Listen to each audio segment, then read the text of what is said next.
கிறிஸ்துவுக்குள் அன்பான கர்த்தருடைய பிள்ளைகளே, உங்களை யாவரையும் ஆண்டவராகிய இயேசு கிறிஸ்துவின் ஈடு இணையற்ற நாமத்தினாலே ஆசீர்வதிக்கிறேன், வாழ்த்துகிறேன். கர்த்தர் தாமே உங்களுடைய குடும்பங்களையும், உங்களுடைய தொழில்களையும், உங்களுடைய வேலைகளையும், உங்களுடைய ஊழியங்களையும் அபரிதமாய் ஆசீர்வதிப்பாராக. நீங்கள் எதிர்பார்க்கிற நன்மைகளை கர்த்தர் தாமே பரத்திலிருந்து இன்று உங்களுக்கு தந்து உங்களை ஆசீர்வதிப்பாராக. தினம் ஒரு மிஷனரி என்கின்ற தலைப்பிலே இந்த நாளிலே நாம் பார்க்க இருக்கிற மிஷனருடைய பெயர் ரீஸ் அவால்ஸ். ரீஸ் அவால்ஸ் ஒரு சிறந்த ஜெப வீரர் என்று சொன்னால் அது மிகையாகாது.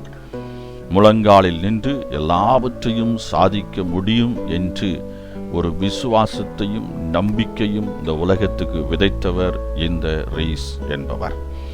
சுயத்தால் சாதிக்க முடியாததை ஜெபத்தால் சாதிக்க முடியும் என்று நினைத்தார்.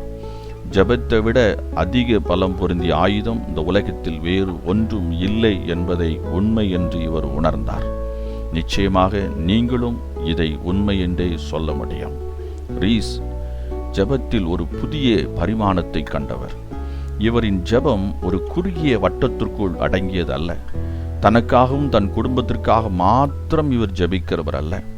பலருக்காக பல காரியங்களை அவர் அங்கே முன்னிறுத்தி அவர் ஆண்டவருடைய சமூகத்திலே அவர் ஜெபிக்க ஆரம்பித்தார். அப்படி ஜெபிக்க ஒரு பெரிய ஒரு மாற்றத்தை அவர் காண ஆரம்பித்தார்.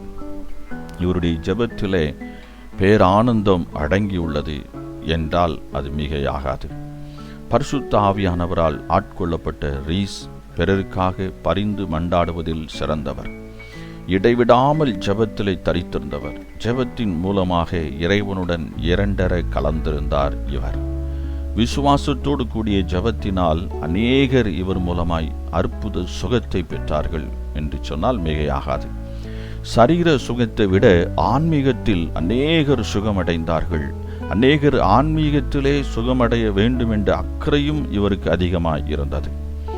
இங்கிலாந்து சுற்றுப்புறங்களில் ஊழியம் செய்த ரீஸ் கடவுளின் அழைப்பை ஏற்று தென்னாப்பிரிக்காவுக்கு சென்றார். அங்கே எழுப்புதல் கூட்டங்கள் மூலமாக மக்களின் ஆன்மீக வாழ்வை தட்டி எழுப்பினார். நாடோடிகளுக்கு மறுவாழ்வை கொடுத்தார். ஆதரவற்ற குழந்தைகளுக்கெல்லாம் இவர் தந்தையாய் மாறினார். ஜெபமே இவரின் வெற்றிக்கு மூலதனமாயிற்று. தாய்நாடு திரும்பிய ரீஸ் மாபெரும் வேதாகம கல்லூரியை அங்கே நிறுவினார். ஜெப குழுக்கள் அநேகம் தோற்றுவிக்கப்பட்டன. அநேக மிஷனரிகள் எழுப்பப்பட்டார்கள். பரிந்துரை ஜெப வீரன் என்று அழைக்கப்படும் ரீஸ் இதே நாளில் ஜெபத்தை கேட்கும் ஜெய வீரரோடு இணைந்தார். அன்பரே, ரீஸ் போன்ற ஜெப வீரனாக காணப்படுகிறீர்களா? ஆம், அருமையான கர்த்தருடைய பிள்ளைகளை, ஜெபத்தினால் செய்ய முடியாதது ஒன்றும் கிடையாது. ஜெபத்தினால் பெரிய காரியங்களை நாம் செய்துவிடலாம், பெரிய மாற்றங்களை உருவாக்கி விடலாம். இந்த நாளிலும் கூட நாம் அநேக நேரங்களிலே நாம் நினைக்கிறோம், அநேக மாற்றங்களை எதிர்பார்க்கிறோம். ஆனால் அந்த மாற்றத்திற்கான மாம்ச பலம் நம்மிடத்தில் இல்லை என்று நினைக்கிறோம். மாம்ச பலம் அவசியம் இல்லை. ஆவியின் பலன் ஒன்றுவே போதும். நாம் ஜெபத்தினாலே எல்லா காரியங்களையும் மாற்றி அமைத்து விட முடியும். எல்லா காரியங்களையும் சீரமைத்து விட முடியும். அதை தான் நாம் இவருடைய ரீஸ் அவால்ஸுடைய ஊழியத்திலிருந்து நாம் தெரிந்து கொள்கிறோம். இவருடைய வாழ்விலிருந்து நாம் கற்றுக்கொள்கிற காரியம், ஜெபத்தினால் இளைப்பாறுதலை பெறாதவன் இன்னும் இறைவனிடம் வந்து சேரவில்லை என்று சொன்னால் அது மிகையாகாது. ஆண்டவரிடத்திலே நாம் இந்த நாளிலே கேட்கிற ஜெபம் என்னவென்று சொன்னால், ஆண்டவரே, ஜெபிக்கும் முழங்கால்களே எனக்கு தாரும், ஜெப ஆவியை எனக்கு தாரும்.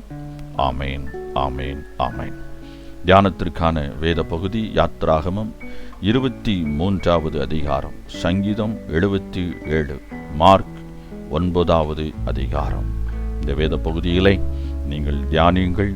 கர்த்தருடைய ஆவியானவர் உங்களோடு இடைவிடுவார், உங்களை ஆசீர்வதிப்பாராக. ஆமேன்.